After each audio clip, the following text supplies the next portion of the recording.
Hi everybody, this is Judy at Judy in the Kitchen. Today I'm going to show you how to make a delicious vegetable combo using frozen green beans. You want to use a skillet with a lid for this recipe, and I have this skillet warming up on just a little bit over medium heat. You can tailor this recipe your way, however you need it. I'm going to start by adding a tablespoon of extra virgin olive oil. If you don't want to use oil, that's perfectly fine. Just add 1 or 2 tablespoons of vegetable broth and this will be perfectly fine.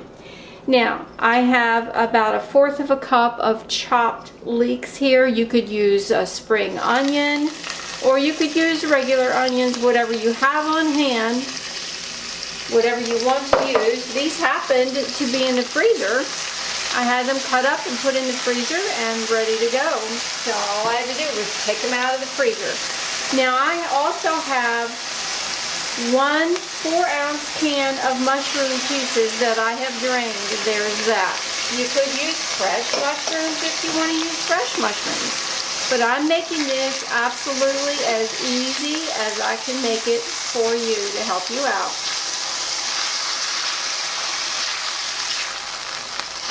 Now, we're going to add a 1-pound bag of frozen green beans. These are straight out of the freezer, straight out of the bag. They have not been thawed. They don't need to be thawed. The water that's in the green beans is going to help these things to cook. Okay, so I'm just going to stir these up and you see if the pan is cooling back down. That's because of the frozen green beans, no problem. The water that's in them is going to be a good thing. Now, I'm going to add salt and pepper to taste. If you don't want to add any salt, you don't have to add any salt, or you can add as much or as little as you want. I have like 1/4 teaspoon in this, and I'm just going to add it by the pinchful. We can always add, but we can't take away, so it's better to add a little bit at a time. I missed a piece of mushroom. There we go. And I'm going to add 1/4 teaspoon of dried dill weed. You can certainly add more if you want to, but my premise here is add a little bit. You can always add more later if you want more flavor. And 1/2 teaspoon might be more like it, but I'm starting with a smaller amount, and then we'll taste it later on and go from there. Now, what we're going to do is, I think I'm just going to leave this on the medium heat, and I'm going to cover it because there's going to be some water released by those frozen green beans, and that water is going to help these to cook. Now, depending upon how soft you like your green beans, you might want to add a little bit of water or vegetable broth along the way, but I would only add it by a tablespoon or 2 at a time.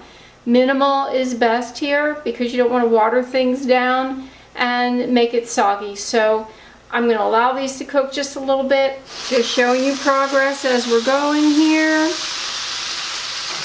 It's only been about 1 minute into this process. I'm going to add about a tablespoon of water just to help these beans to thaw out some, just a little bit. You could add vegetable broth. If you have vegetable broth ready to go, that would help to give it a little more flavor.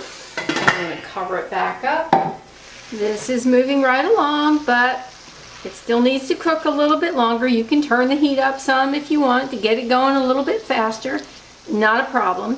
While this is cooking, you can go ahead and take a fresh lemon and cut a wedge out, which is what I have done, because at the very end we're going to squeeze this lemon wedge over this, and it is going to help to really bring out the flavors.